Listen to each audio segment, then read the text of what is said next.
E aí, galera do Me Salva, tudo certo? Agora a gente vai começar o nosso módulo de músculo-esquelética em relação ao membro superior. Mas, antes de a gente começar a ver a fundo quais músculos fazem parte do membro superior, quais ossos fazem parte, quais articulações, eu quero que a gente pare para pensar um pouquinho sobre a função do membro superior para a nossa vida.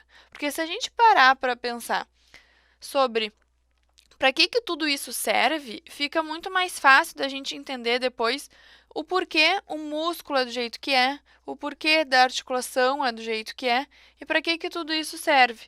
Então não fica tanto uma decoreba da anatomia, mas começa a fazer sentido, assim as coisas vão se encaixando e eu acho que ajuda muito na hora da gente aprender em relação aos músculos, tá? Então, eu quero trazer aqui um pouco sobre uma reflexão dessa função do membro superior no nosso dia a dia. Então, se a gente for parar para pensar nos movimentos que a gente faz, a gente percebe que o membro superior envolve uma grande mobilidade e, ao mesmo tempo, uma grande especificidade, que são características praticamente opostas.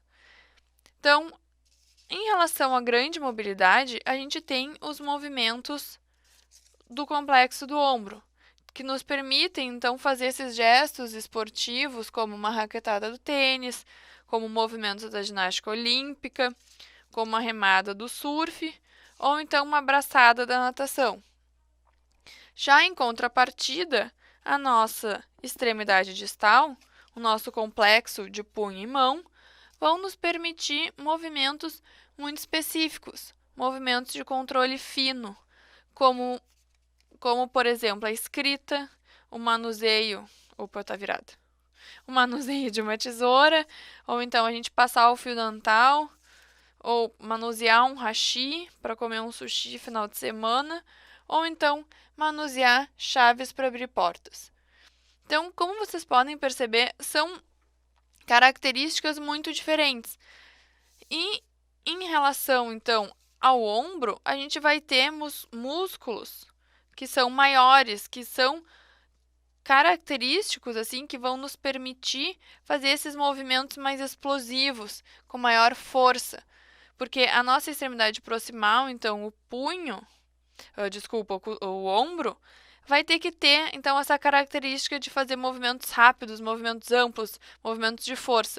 E por isso a gente vai ter vários músculos aqui em volta dessa articulação que vão nos permitir tudo isso. Já se a gente for parar para pensar em relação a punho e mão, a gente tem articulações diversas aqui, de dedos, de punho, carpo, enfim, várias articulações pequenas que vão realizar movimentos muito específicos, tá? Em movimentos de pequena amplitude e movimentos de grande controle motor fino. Então, a gente vai ter que ter músculos muito pequenos em grande quantidade para nos permitir a realização de todos esses movimentos de maneira adequada. Então, aqui a gente vai ter vários músculos menores envolvendo essas articulações distais, tá? E outra coisa só que eu queria que a gente parasse para pensar é que no meio disso tudo, no meio entre ombro, tá? Entre aqui extremidade proximal e extremidade distal, a gente tem a articulação, o complexo do nosso cotovelo. Aqui, aqui, aqui, que vai ser importante para fazer essa transmissão de força entre o proximal e o distal. E por isso é uma articulação chave também para o nosso membro superior, tá? Então, vai permitir que a gente faça, então, tanto movimentos de grandes amplitudes, quanto movimentos mais específicos, como pentear o cabelo. Bom, então como o nosso módulo vai funcionar? Eu queria que vocês entendessem isso um pouquinho, enquanto eu ajeito aqui a câmera para a gente. O módulo de membro superior, assim como o módulo de membro inferior, vai ser dividido em complexos, tá? Eu dividi assim porque eu acho que faz mais sentido na hora que a gente for entender os músculos e as articulações. Então, aqui a gente tem uma vista anterior e posterior do nosso membro superior. Lembrando que ele... Ai, não ficou bom aqui o foco, né? Ah, acho que agora melhorou. Bom, então, na nossa parte proximal, que nem eu falei para vocês, a gente tem o complexo do ombro, tá? E aqui na parte distal, a gente tem complexo punho e mão. E no meio, o complexo do cotovelo.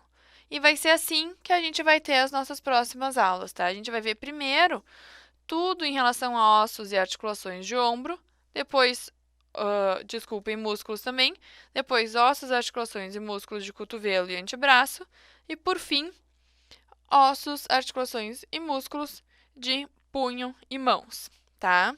Para facilitar, então, a gente entender para que serve tudo isso e não ficar tanta decoreba na anatomia, apesar de eu saber que isso é um pouco difícil de não acontecer, né? A gente tem que decorar, infelizmente, o nome dos músculos, ossos, enfim.